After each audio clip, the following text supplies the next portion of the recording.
At EVO 2017, Arc System Works surprised everyone with the reveal of an unexpected new fighting game, BlazBlue Cross Tag Battle, aka BB Tag, a 2v2 title that features characters from 4 different franchises. Almost a year has passed. Does the final product live up to the hype?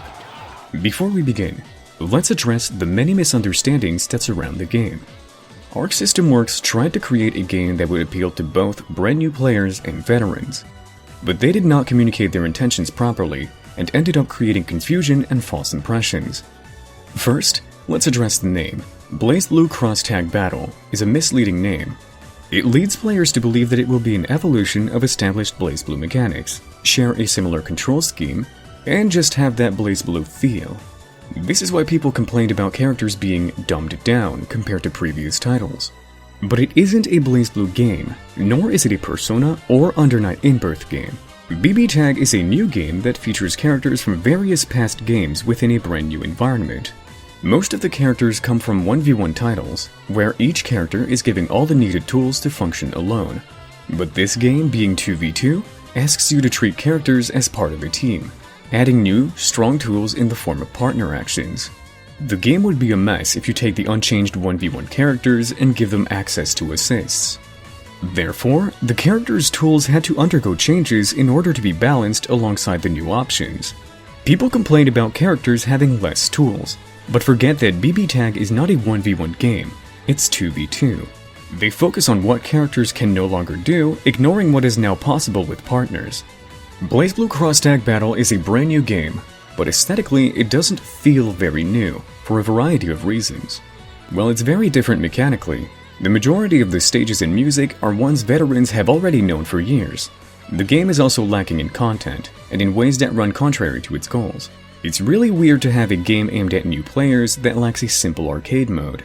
It's not like you are forced to create special endings for every character. You can reward players with cosmetic unlocks and other perks. Lastly, let's talk about the DLC. BlazBlue Cross Tag Battle released with 20 characters, and 20 more are coming over time via DLC. This initially left a bad taste in people's mouths, but it's a very fair deal when looked at closely.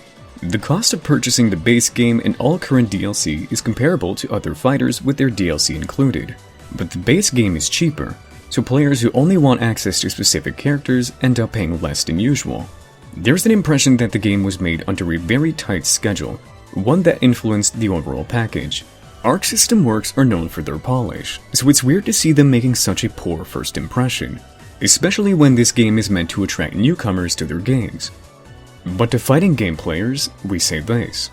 Underneath it all, there's a fantastic game that deserves your attention. The training mode is well made and offers multiple recording slots, something Bandai Namco taught us not to take for granted. The tactics mode teaches the system and character basics well, but where BlazBlue Cross Tag Battle really shines is in its battle system. The controls were built from the ground up to make the majority of possible actions extremely easy to perform. Specials and supers are limited to quarter circle joystick motions, and invincible reversals are done by merely pressing 2 buttons. Each character has automatic chains that can be done by pressing the same button multiple times, and some crucial specials were reduced to a single button press. Does that mean that the characters have become shallow? No. While even the more effective combos are relatively easy to perform, the possible combo and pressure routes have plenty of nuance, making each character feel much less limited than you'd expect just by looking at the controls. What's more, every character feels unique, and most of them successfully preserved a style they had in the games they originated from. Each character has 3 assists, and most of them serve universal roles: a long-range move, a rush special, and an anti-air with plenty of hit stun. Between these 3 assists, most of your needs should be covered pretty well. The resource gauges are just as important as the life bars. The cross gauge governs various partner actions. While calling assists during neutral is free, calling assists during pressure and combos costs half a gauge, which regenerates over time. Bursts cost a full gauge. The game's tag system is extremely versatile. You can summon an assist, then turn this on-screen partner into the active character at almost any point. Building intricate setups involving this switching allows you to create unique strategies that you don't normally see in other team games. Cross combos summon the partner to stay on the screen and lets you synchronize your attacks with multiple assists.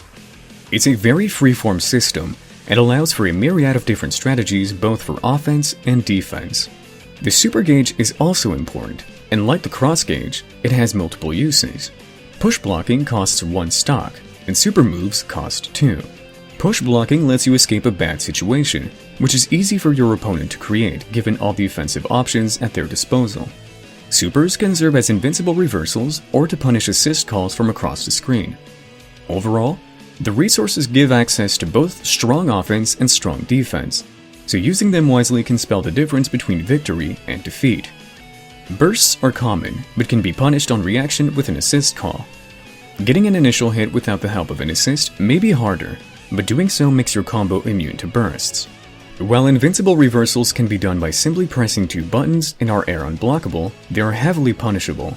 Not only do they leave you in a counter hit state, they also disable the use of bursts during the punish combo. Reversal supers don't disable bursts, but they are costly and also put you in a counter hit state. Counter hits in the game add extra hit stun, allowing for stronger combo routes that are not possible on a regular hit.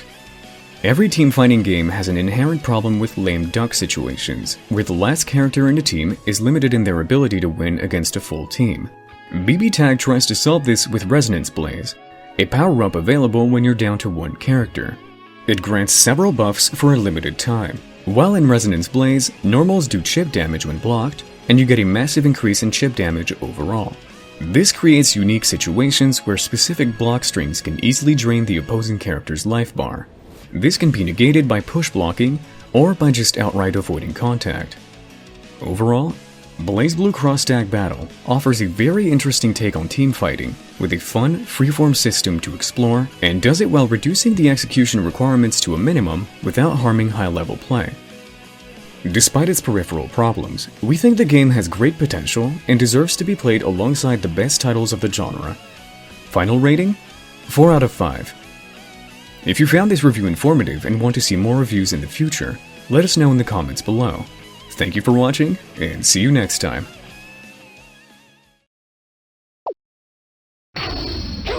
何が出るかな